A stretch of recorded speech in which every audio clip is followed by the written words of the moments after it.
বন্ধুরা, শীত শেষ হওয়ার আগে এই পিঠেটা একবার হলেও আপনারা বাড়িতে তৈরি করে খেয়ে দেখুন। খুব মজা হয় খেতে। আর সব থেকে মজার কথা হলো এই পিঠেটা কিন্তু অনেক দিন স্টোর করে রেখেও খেতে পারবেন। আর এই পিঠেটা কিন্তু খুবই সহজভাবে তৈরি হয়ে যায়, যে কেউ এই পিঠেটা তৈরি করতে পারবে। রাধে কৃষ্ণ বন্ধুরা, আমি টুলটুল, আর এই টুলটুলের রান্নাঘরে আপনাদের সবাইকে স্বাগত। আজকে আমি আপনাদেরকে তৈরি করে দেখাবো খেজুর গুড়ের গোটা পিঠা। এই পিঠেটা তৈরি করার জন্য আমি এখানে সবার প্রথম 4 কাপ মেপে 3 কাপ পরিমাণ ভেজা চালের গুঁড়ো নিয়ে নিয়েছি।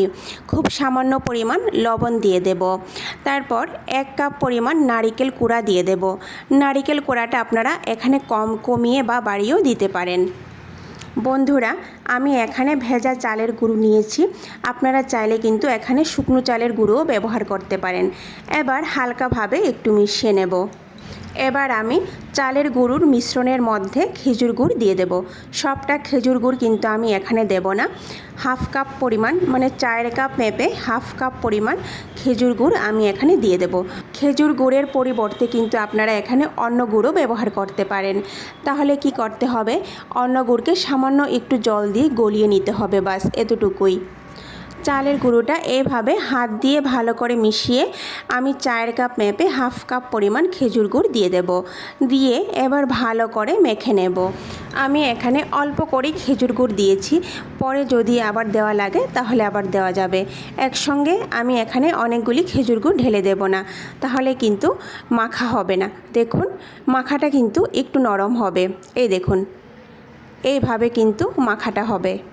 এবার একটা ছোট প্লেট নিয়ে নেব, আর প্লেটের মধ্যে খুব সামান্য পরিমাণ সাদা তেল দিয়ে ভালো করে প্লেটের মধ্যে লাগিয়ে নেব। এবার যে মিশ্রণটা তৈরি করে রেখেছিলাম আমি খেজুর গুড়ের, এই মিশ্রণটা এই প্লেটের মধ্যে দিয়ে দেব। দেখুন বন্ধুরা, মাখাটা কিন্তু এইভাবে একটু নরম হবে। এবার পুরোটা মিশ্রণ আমি এই প্লেটের মধ্যে দিয়ে হাত দিয়ে উপর দিয়ে ভালো করে সমান করে দেব। এবার আমি এই পিঠেটাকে বেক করে নেব। আগে থেকেই চুলায় একটা প্যান বসিয়ে এর মধ্যে বেশ কিছু পরিমাণ লবণ দিয়ে উপরে একটা স্ট্যান্ড বসিয়ে 5 মিনিটের জন্য প্রিহিট করে নিয়েছিলাম। এবার পিঠের প্লেটটা আমি স্ট্যান্ডের উপরে বসিয়ে দেব। তারপর ঢেকে রেখে দেব কম আঁচে 30 মিনিটের জন্য। ফিরে আসছি 30 মিনিট পর।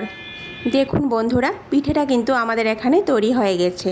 হাত দিয়ে এইভাবে চেক করে দেখব যে কোনো দিকে সফট আছে কিনা। যদি সফট থাকে তাহলে আরও 10 মিনিটের জন্য বেক করে নেব। আর এই পিঠেটা কিন্তু তৈরি হতে 30 মিনিট সময় লাগে।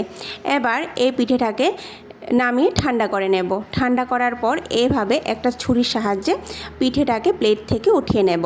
তারপর একটা ছুরির সাহায্যে পিঠেটাকে এইভাবে পিস পিস করে নেব। এই পিঠেটা তৈরি করতে কিন্তু কোনো রকম পরিশ্রমী হয় না। খুবই সহজভাবে এই পিঠেটা তৈরি করা যায়। আর পিঠেটা কিন্তু অনেক দিন থাকেও ঘরের মধ্যে। আপনারা অনেক দিন রেখেও কিন্তু এই পিঠেটা খেতে পারবেন। দেখুন, পিঠেটা কিন্তু খেতে খুব ভালো হয় বন্ধুরা। এইভাবে আমি পিস পিস করে পরিবেশন করে নেব।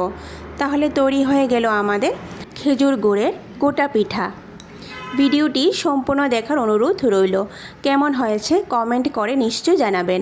আর যদি ভালো লেগে থাকে তাহলে সবার শেষে লাইক, শেয়ার আর সাবস্ক্রাইব করে দেবেন। নমস্কার।